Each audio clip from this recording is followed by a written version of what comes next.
জিনাতুল হায়াতিদ দুনিয়া, সন্তান আর সম্পদ এটা দুনিয়ার জীবনের সৌন্দর্য। ছোট ছেলেমেয়েরা সোনামণিরা না থাকলে পৃথিবীতে কোনো সৌন্দর্য থাকতো? স্বামী স্ত্রীর ভালোবাসা কয় বছর? রং ধরা যৌবন, জং ধরে শেষ। 1-2 বছর পরে আর আগের ওই মাতলামিটা থাকে না, ওই ভালোবাসাটা থাকে না। এরপরে ভালোবাসাটা হয় ছেলে মেয়েদের কারণে, ঠিক কিনা? ঘরে গেলে আব্বু আব্বু ডাকে, আম্মা আম্মু ডাকে, ছোটাছুটি করে, দৌড়াদৌড়ি করে, কান্নাকাটি করে, রাগ করে বসে থাকে, রাগ ভাঙাতে হয়, এটাই মজা, ঠিক কিনা? এজন্য আল্লাহ বলেছেন জিনাতুল হায়াতি দুনিয়া। ছেলে মেয়েরা, সন্তান সন্ততি হচ্ছে দুনিয়ার জীবনের সম্পদ, দুনিয়ার জীবনের সৌন্দর্য। এক আয়াতে বললেন জিনা, আবার আরেক আয়াতে বললেন ফিতনা। ইন্নামা আমওয়ালুকুম ওয়া আওলাদুকুম ফিতনা। তোমাদের সম্পদ, তোমাদের ছেলে মেয়েগুলো যেমনি সৌন্দর্য, আবার অন দা আদার হ্যান্ড তারা তোমাদের জন্য ফিতনা। কারণ এই সন্তানের মুখে খাবার তুলে দেওয়ার জন্য অনেক বাবা হারাম পন্থায় উপার্জন করে, এরকম আছে না নাই? তাহলে ওই সন্তান শুধু জিনা না, ওই সন্তান ফিতনা। এই সন্তানের কারণে বাবা দুনিয়ায় ফিতনায় পড়ে গিয়েছে, ফিতনায় জড়িয়েছে। আবার আরেক আয়াতে আল্লাহ বললেন আদুওয়া। কখনো কখনো সন্তান সন্ততি এগুলো হয়ে যায় শত্রু, বাবা মায়ের জন্য শত্রু। অনেক বাবা আছে ছেলের জন্য জাহান্নামে যাবে, আছে না নাই? অনেক ছেলে আছে বাবার জন্য জাহান্নামে যাবে। কিয়ামতের দিন বাবা ছেলেরে পরিচয় দিবে না, ছেলে বাবারে পরিচয় দিবে না, একে অপরের শত্রু হয়ে যাবে, ঠিক কিনা? কারণ দিনটা বড্ড ভয়ঙ্কর, কেউ কাউরে চিনবে না। সেদিন হবে 50,000 বছরের সমান একটা দিন। সবার মুখে একটাই চিৎকার, ইয়া নাফসি ইয়া নাফসি। আকাশের জলজলে সূর্যটা অনেক দূরে, তারপরেও তাকাতে কত সমস্যা হয়, অনেকেই ভাবে আছেন। সেই সূর্যটা, তেজদীপ্ত সূর্যটা কিয়ামতের মাঠে মাথার একেবারে কাছাকাছি চলে আসবে। সূর্যের প্রচন্ড তাপে মাথার মগজগুলো গলে গলে নাকের ছিদ্র আর কানের ছিদ্র দিয়ে বেয়ে বেয়ে পড়বে। হুফাতান উরাতান মুশাতান গুরলা। পায়ে দেওয়ার মতো কারো জুতা থাকবে না। আজকে যে বাটা জুতা পরে আসছেন, অ্যাপেক্সের জুতা, কিয়ামতের দিন জুতা থাকবে পায়ে? গায়ে জামা থাকবে না। Everyone will stand up as naked. There is no dress, no costume, no garment in their body. দেহে কোনো পোশাক নাই, পেটে খাবার নাই, পায়ে জুতা নাই, সূর্যটা মাথার কাছে, তৃষ্ণায় জিহ্বাটা বের হয়ে নাভি পর্যন্ত ঝুলতে থাকবে। সবাই বলবে আল্লাহ আমারে বাঁচাও, আমারে বাঁচাও। ওই দিন বাবা ছেলেরে চিনবে না, ছেলে বাবারে চিনবে না। অনেক বাবা ছেলের কারণে জাহান্নামী হবে, অনেক ছেলে বাবার কারণে জাহান্নামী হবে। তাহলে তখন বাবা ছেলের শত্রু হয়ে যাবে, ঠিক কিনা? তাহলে কোরআন সাধারণত বলল কিছু কিছু জিনিসের প্রতি মানুষের আকাঙ্ক্ষা জনমভর। এর মধ্যে অন্যতম হলো সন্তান সন্ততি। এই সন্তান কখনো হয়ে যায় জিনা মানে সৌন্দর্য, আবার এই সন্তান কখনো হয়ে যায় ফিতনা মানে পরীক্ষা, আবার এই সন্তান কখনো হয়ে যায় আদুয়া মানে শত্রু, ঠিক কিনা? আমাদের সন্তানরা যেন আমাদের জন্য পরীক্ষাও না হয়, শত্রুও না হয়। আমাদের সন্তান যেন আমাদের চক্ষু শীতলের কারণ হয়, ঠিক কিনা? এজন্য আল্লাহ মুমিনদেরকে শিখিয়ে দিয়েছে, দোয়া করো, আল্লাহর কাছে চাও যে আল্লাহ আমাকে এমন সন্তান দেন, আমাকে এমন স্ত্রী দেন যাদের দিকে তাকালে আমার চোখ জুড়িয়ে যাবে। আল্লাহ বললেন তোমরা আমার কাছে চাও আর পড়ো, রব্বানা হাব লানা মিন আজওয়াজিনা ওয়া যুররিয়াতিনা কুররাতা আ'য়ুন ওয়াজআলনা লিল মুত্তাকিনা ইমামা। ও আমাদের রব, আমাদের কেমন স্ত্রী দান করেন, এমন সন্তান দান করেন যে স্ত্রীদের দিকে তাকালে, যেই সন্তানের দিকে তাকালে আমাদের হৃদয়টারে জুড়িয়ে দিবে কে? এরকম স্ত্রী, এরকম সন্তান আমরা চাই কি চাই না?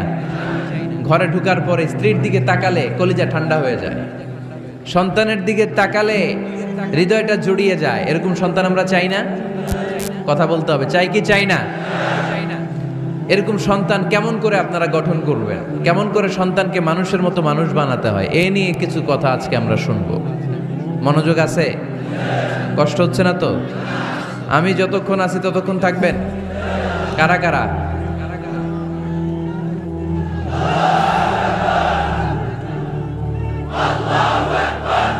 মাশাআল্লাহ,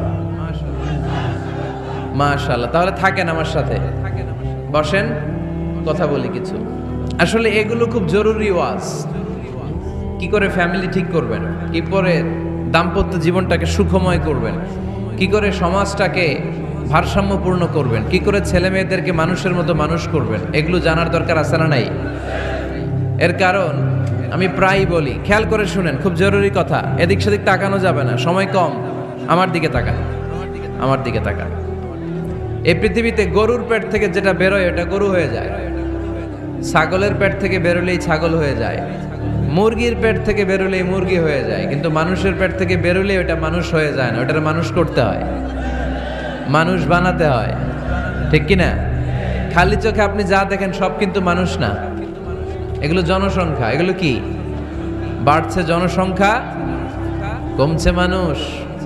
এই জন্য আমরা আমাদের ছেলে মেয়েদেরকে মানুষের মতো মানুষ বানাতে চাই, ইনশাল্লাহ। পড়েন এখন কিভাবে মানুষের মতো মানুষ বানাবো। অনেক মা বাবা ছেলে মেয়েদেরকে নিয়ে উদ্বিগ্ন, আমাদের কাছে আসে, হুজুর কি করব ছেলেটারে নিয়ে, কোন প্রতিষ্ঠানে দিব, কিভাবে মানুষ করব হুজুর একটু বলে দেন। এরকম উদ্বিগ্ন অভিভাবক আছে না নাই? সব বাবা মাই চায় ছেলে মেয়েদের উজ্জ্বল ভবিষ্যৎ। কোনো বাবা মা চায় তার ছেলেটা টেন্ডারবাজ হোক? উত্তর দেন। কোনো বাবা চায় তার ছেলেটা চাঁদাবাজ হোক, তার ছেলেটা ধর্ষক হোক, অ্যাসিড নিক্ষেপকারী হোক? না, চায় না। সব বাবা মাই চায় তাদের ছেলে মেয়ে মানুষের মতো মানুষ হোক। আজকের এই চমৎকার দুপুরে, চমৎকার অপরাহ্নে আমরা জানার চেষ্টা করব কেমন করে ছেলে মেয়েদেরকে মানুষের মতো মানুষ বানাবো। অনেকগুলো পয়েন্টস আপনাদের সাথে শেয়ার করব। বাবা মায়েরা, বাবারা এখানে আছেন, মায়েরা আছেন মহিলা প্যান্ডেলে, সবাই খেয়াল করে শুনেন কিভাবে ছেলে মেয়েদেরকে মানুষ করবেন। ভালো ছেলে মেয়ে পাওয়ার প্রথম পদ্ধতি হচ্ছে, বাবার দায়িত্ব হচ্ছে ছেলে মেয়েদের জন্য ভালো মায়ের ব্যবস্থা করবে। কিসের ব্যবস্থা? কারণ মা হচ্ছে production house, kind of factory. Factory যদি ভালো হয়, ওটা থেকে যে প্রোডাক্ট বেরোবে ওইটাও ভালো হবে, ঠিক কিনা? বাপ ভালো তার বেটা ভালো তাই, মা ভালো তার ঝি, গাই ভালো তার দুধ ভালো রে, দুধ ভালো তার ঘি, তাই না? বাবা ভালো তো ছেলে ভালো, মা ভালো তো মেয়ে ভালো, গাই ভালো তো দুধ ভালো, দুধ ভালো তো ঘি ভালো। তো এই জন্য আমি প্রায় বলি, আমার মায়েদের, আমাদের বোনদের পেটটা এটা খনি, তেলের খনি, গ্যাসের খনি, স্বর্ণের খনি, পেট্রোলিয়ামের খনির চাইতো দামি খনি। কারণ এই পেটগুলি ধারণ করেছে পৃথিবীর বড় বড় অলিদেরকে, এই নারীদের পেটগুলি ধারণ করেছে নবীদেরকে। নাকি নবীরা হুট করে আকাশ থেকে পড়ছেন? নারীদের পেট থেকে আসছে, ঠিক কিনা? এটা যেমন সত্য, আবার পৃথিবীর সব টেন্ডারবাজ, চাঁদাবাজ গুলো এসেছে নারীদের পেট থেকে। So the decision is years. আমার প্রিয় লক্ষ্মীপুরের ভাইরা, সিদ্ধান্ত আপনাদের। আপনাদের ঘরের এই মাকে, এই বোনকে আপনি কিভাবে তাদের যত্ন নেবেন, কিভাবে তাদেরকে কোরআন সুন্নাহর পথে রাখবেন, এই দায়িত্ব আপনার। এজন্য প্রত্যেকটা বাবার দায়িত্ব। তোমরা ইয়াং যারা, আমার কলেজের টুকরা যুবক ছেলেরা, এখনো যারা বিয়ে করো নাই, তোমার অনাগত ভবিষ্যৎ প্রজন্ম তোমার বউয়ের পেট দিয়ে আসবে। So when you choose your life partner, you don't choose your life partner only. At the same time, you are choosing the mother of your upcoming sons and daughters. আপনি যখন বিয়ের জন্য মেয়ে খোঁজেন, আপনি শুধু মেয়েই খোঁজেন না, পাশাপাশি আপনার অনাগত যে ছেলে মেয়েগুলো দুনিয়ায় আসবে তাদের মাও খুঁজতেছেন, ঠিক কিনা? সো মা যদি ভালো হয়, ফ্যামিলি ভালো। আমাকে একটা শিক্ষিত মা দাও, আমি একটা শিক্ষিত সমাজ উপহার দেব, ঠিক কিনা? এজন্য প্রথম দায়িত্ব হচ্ছে ছেলে মেয়েদের জন্য ভালো মায়ের ব্যবস্থা করা। ওমরে ফারুক রাদিয়াল্লাহু তাআলা আনহু যখন খলিফা, এক বাবা এসে বিচার দিল, খলিফাতুল মুমিনিন, আমিরুল মুমিনিন, আমার ছেলে আমার কথা শোনে না, বেয়াদবি করে। ওমরে ফারুক ডাকলেন, তুমি তোমার বাবার সাথে বেয়াদবি করো? এটা তো কবিরা গুনাহ, তুমি তো জাহান্নামে যাবে এরকম করলে। ছেলে বলে, হ্যাঁ আমিরুল মুমিনিন, সব দায়িত্ব কি আমাদের? বাবা মার দায়িত্ব নাই? ওমরে ফারুক বললেন, আছে। কি দায়িত্ব আছে? ওমরে ফারুক বললেন, বাবার 3টা দায়িত্ব। নাম্বার 1, আইয়ানতাকিয়া উম্মা, বাবা তার ছেলের জন্য ভালো মায়ের ব্যবস্থা করবে। সুবহানাল্লাহ পড়বেন না? আইয়ুহসিনা ইসমা, ভালো নাম রাখবে। আইয়ুআল্লিমাহুল কিতাব, কোরআন শিক্ষা দিবে। এবার ছেলে বলে, শোনেন, আমার আব্বাই 3টার একটাও করে নাই, 3টার একটাও করে নাই, আর বিচার দিতে আসছে আমার নামে। আমার মা হচ্ছে এক জাঞ্জি, নর্তকী নারী, এক অগ্নি উপাসকের কাছে ছিল, আদব আখলাক ভদ্রতা সভ্যতা কিচ্ছু জানে না। এ আমার মা আমার জীবনে কিছুই ভালো কিছু শিখায় নাই। নাম্বার 2, আমার নাম রাখছে সাম্মানি জুলা ইয়ানি খানফাসা, আমার নাম রাখছে সামসিকা। নাম কি? এটা একটা নাম হইল? ওয়ালাম ইউআল্লিমনি হারফাম মিন কিতাবিল্লাহ, আল্লাহর কিতাবের একটা অক্ষর আমার শিখায় নাই। ওমর ফারুক এবার রেগে গেলেন, বাবার ঘাড়ে ধরলেন, তুই বেটা বিচার দিতে আসছিস ছেলেরে নিয়ে, এখন তোর বিচার হবে আগে। এক নম্বর দায়িত্ব, ছেলে মেয়েদের জন্য ভালো মায়ের ব্যবস্থা করতে হবে। কিসের ব্যবস্থা? মা ভালো তো সন্তান ভালো, মা ভালো তো, এটা কি বুঝতে পারছেন? নাম্বার 2, ভালো মায়ের ব্যবস্থা করলেন। এবার দাম্পত্য জীবন শুরু করলেন। এবার আপনারা আল্লাহর কাছে নেককার সন্তান চাইবেন। সন্তান দেওয়ার মালিক কে? আল্লাহর কাছে দোয়া করবেন, রব্বিলা তাদারনি ফারদাও ওয়া আনতা খায়রুল ওয়ারিসিন। এটা নবীদের দোয়া, পারেন না দোয়াটা? সবাই পড়েন আমার সাথে, রব্বিলা তাদারনি ফারদাও ওয়া আনতা খায়রুল ওয়ারিসিন। এর মানে হলো, আল্লাহ আপনি আমারে নিঃসন্তান বানিয়ে দুনিয়ায় রাখবেন না, আপনি তো উত্তম উত্তরাধিকার তৈরিকারী, আপনি উত্তম সন্তান দানকারী, ঠিক কিনা? আল্লাহ তাআলা সন্তান দেন, এজন্য আপনি দোয়া করবেন, এই দোয়াগুলো পড়বেন। রব্বি হাবলি মিনাস সালিহিন, আমার সাথে সাথে আওয়াজ করে পড়েন, রব্বি হাবলি মিনাস সালিহিন। কেউ বাদ যাবেন না, আওয়াজ করে সবাই পড়ুন, রব্বি হাবলি মিনাস সালিহিন। এর অর্থ হচ্ছে, হে আল্লাহ আপনি আমাকে নেককার সন্তান দান করেন। আওয়াজ করে পড়েন আমিন। নেককার স্ত্রী, নেককার সন্তান আল্লাহর কাছে চাইতে হয় ভাইয়েরা, না চাইলে পাওয়া যায়। তাহলে 1 নম্বরে ভালো মায়ের ব্যবস্থা করলাম সন্তানের জন্য, 2 নম্বরে আমরা আল্লাহর কাছে দোয়া করলাম, 3 নম্বরে আল্লাহ দোয়ায় সাড়া দিলেন। আল্লাহ ছেলে বা মেয়ে কিছু একটা দিলেন, তখন শুকরিয়া করবেন কার? নাকি না শুকরি করবেন? অনেকে ছেলে পছন্দ করে, মেয়ে পছন্দ করে না, আছে না নাই? আলহামদুলিল্লাহ এইখানে এরকম কেউ নাই। এই আছে, তুমি জানলা কেমনে? আমি বাঁচায় দেওয়ার জন্য বললাম নাই, এরপর এরা কয় আছে। যদি কেউ থেকেও থাকে, চেঞ্জ ইউর মাইন্ড, আপনার মাইন্ডটা চেঞ্জ করেন। ছেলে হোক মেয়ে হোক, শুকরিয়া করবেন কার? কারণ পৃথিবীর এই যে বড় বড় বিজ্ঞানীরা মাইক বানাতে পারে, মোবাইল বানাতে পারে, কম্পিউটার বানাতে পারে, রকেট বানাতে পারে, জেট প্লেন বানাতে পারে, হেলিকপ্টার বানাতে পারে, কিন্তু পৃথিবীর সব বিজ্ঞানীরা মিলে একটা বাচ্চা বানাতে পারবে? একটা সন্তান বানাতে পারবে? আর্টিফিশিয়াল মাঝে মাঝে রোবট বানায়। একটা রোবট আসছিল আমাদের দেশে, সোফিয়া নামে, মনে আছে? এরকম আরো ডেভেলপড রোবট তারা বানিয়েছে, কিন্তু এগুলোও কাজ করে না। এদিকে যাইতে গেলে মাঝে মাঝে ওদিকে চলে যায়। আর এগুলোর সিস্টেম সফটওয়্যার ভিতরে ঢুকাই দিতে হয়, সফটওয়্যারে যা, এর বাইরে কিছু বলতে পারে না। তাহলে গোটা বিশ্বের সবগুলো রোবট এক জায়গায় রাখলে আল্লাহর দেয়া একটা মানুষের ব্রেনের সমান হবে? এই পৃথিবীর সবচেয়ে পাওয়ারফুল কম্পিউটারের নাম হচ্ছে দি ক্রে-1 সুপার কম্পিউটার। আমেরিকার মিলিটারি বেইজে বিভিন্ন ম্যাথমেটিক্যাল ইকুয়েশন ড্র করার জন্য এই কম্পিউটার তারা ইউজ করে। এরকম 10,000 সুপার কম্পিউটার মিলেও একটা হিউম্যান ব্রেইনের সমান হবে না। চিল্লায় পড়েন সুবহানাল্লাহ। তাহলে ছেলে হোক মেয়ে হোক, শুকরিয়া করব কার? অনেকে ছেলে হইলে মহা খুশি, পাড়ার সবাইরে মিষ্টি খাওয়ায়, মেয়ে হইলে খুশি হয় না, আছে না নাই? এরকম করবেন না, কারণ আপনার হাতেও নাই, আপনার বউয়ের হাতেও নাই। কার হাতে? তো যেটা আল্লাহর হাতে, এটা নিয়ে আপনারা তো টেনশন কেন? আল্লাহর হাতে ছেড়ে দেন না। আবার অনেকে টানা ছেলে হইতেছে 1 2 3 4, খালি দোয়া করে আল্লাহ একটা মেয়ে দাও, মেয়ে দাও। 5মবারে হইছে আবার ছেলে আছে।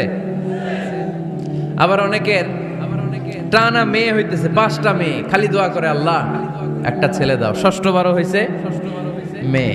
এটা আমার হাতেও নাই, আপনার হাতেও নাই, ডাক্তারের হাতেও নাই। কার হাতে? যারটা যার হাতে, হের হাতে ছেড়ে দেন। পারবেন নাকি না শুকরি করবেন? আল্লাহ বলে খবরদার, দুনিয়ার সবাই অনেক কিছু বানাতে পারে, অনেক কিছু তৈরি করতে পারে, কিন্তু একটা সন্তান দিতে পারে না। তুমি 6টা ছেলে পাওয়ার কারণে না শুকরি করো, মেয়ের জন্য আমার বিরুদ্ধে কথা বলো। এমন অনেক দম্পতি আছে 20 বছর কেঁদে কেঁদে জীবনটারে শেষ করে দিল। আমি এমন পরীক্ষায় ফেলেছি, একটা সন্তানও তাদের দেই নাই।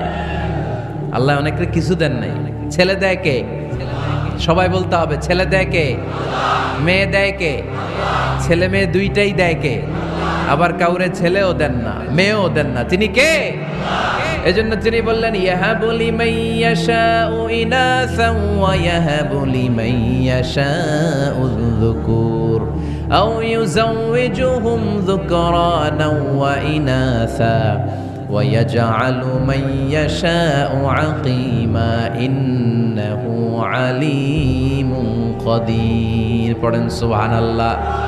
আল্লাহ রেখে বললেন আমি এমন এক সত্তা, আমি যারে চাই তারে ছেলে দেই, যারে চাই তারে মেয়ে দেই, যারে চাই তারে ছেলেও দেই মেয়েও দেই। আমি এমন এক সত্তা, যারে চাই না তারে ছেলেও দেই না মেয়েও দেই না। তিনি কে? তিনি দেন। এজন্য শুকরিয়া করবেন কার? তিনটা চলে গেল, ছেলে হোক মেয়ে হোক, শুকরিয়া করুন। 4 নাম্বার, ছেলে দেখ মেয়ে দেখ, সন্তান হওয়ার সাথে সাথেই ছেলের কানে বা মেয়ের কানে আজান দিতে হবে। কে দিতে হবে? আজান দিতে হবে। দেন না আপনারা? দিবেন নাকি ইমাম সাহেব হুজুর আসবে তারপরে দিবে বসে থাকেন? খতিব সাহেব হুজুর না আসলে তার আজান দেওয়া যাবে না, বড় হুজুর না আসলে তার দেওয়া যাবে না, এরকম না। মুসনাদে আহমদ ইবনে হাম্বলের হাদিস, ফাতেমা রাদিয়াল্লাহু তাআলা আনহার প্রথম সন্তান ইমাম হাসান রাদিয়াল্লাহু তাআলা আনহু, আল্লাহ রাসূলের নাতি ইমাম হাসান যখন জন্মগ্রহণ করলো, বিশ্বনবী নিজে এসে হাসানকে কোলে নিয়ে হাসানের কানের সামনে আজান দিয়েছেন। আযানা রাসূলুল্লাহ সাল্লাল্লাহু আলাইহি ওয়াসাল্লাম আলা উযুনাইল হাসান হিনামা ওয়ালাদাতহু ফাতিমাতু বিসসালাহ। বিশ্বনবী নিজে আজান দিয়েছেন। আজান দিতে পারেন আপনারা? পারেন না সবাই? আল্লাহু আকবার, আল্লাহু আকবার, আল্লাহু আকবার, আল্লাহু আকবার। পারেন না আজান দিতে? নিজের ছেলের কানের সামনে নিজে আজান দিবে। যদি নানা হয়ে থাকেন, নানা নাতির কানের সামনে যে নানাই আজান দিবে, চাচা যে ভাতিজার কানে আজান দিবে। আজানের জন্য বসে থাকা লাগবে? আমরা প্রত্যেকে আজান পারি কি পারি না? তো কেন আজান দিব বাচ্চার কানে? দুইটা সিগনিফিকেন্স। নাম্বার 1, যদিও বাচ্চার আমল নামা শুরু হয় নাই, জাস্ট নিউ বর্ন বেবি, এইমাত্র জন্মগ্রহণ করলো, কিন্তু পৃথিবীতে আসার সাথে সাথেই আল্লাহ বলে ওর কানের সামনে আমার তাকবীর দিয়ে ইসলামটা ওর কানের ভিতরে ঢুকায় দাও, ঢুকায় দাও। শুরু থেকেই তাকবীর দিয়ে ইসলামের পরিচয় ওর কানের সামনে দিয়ে দাও। This is the significance number 1। Significance number 2, এই পৃথিবীতে যখন কেউ আসে, শয়তান যে তার শত্রু এসে ইয়াতাআনু ফি জামবাই ইবনে আদম, বনি আদমের 2 পা ধরে 2টা গুতা মারে, আর বাচ্চা ওয়া ওয়া করে কেঁদে ওঠে। বনি আদম পৃথিবীতে আসার সাথে সাথে শয়তান গুতা মারে আর জানান দেয় তোদের কারণে আমি জাহান্নামী, তোরে সারা জীবন এমন ওয়াসওয়াসা আমি দিতে থাকবো, তোদেরকে জাহান্নামী বানানোর আগ পর্যন্ত আমি ক্ষান্ত হব না। আমি যে দুনিয়াতে ওয়াসওয়াসার জন্য এসেছি, আমার উপস্থিতি, আমার অস্তিত্ব আমি জানান দিলাম। গুতো মারে তো শয়তানে করবে শয়তানের কাজ, আমরা করব আমাদের কাজ, ঠিক কি না? শয়তান মারবে গুতো, আর আমরা কি দিব? চিল্লায় বলতে হবে কি দিব? মনে থাকবে, ভুলে যাবেন না তো আবার।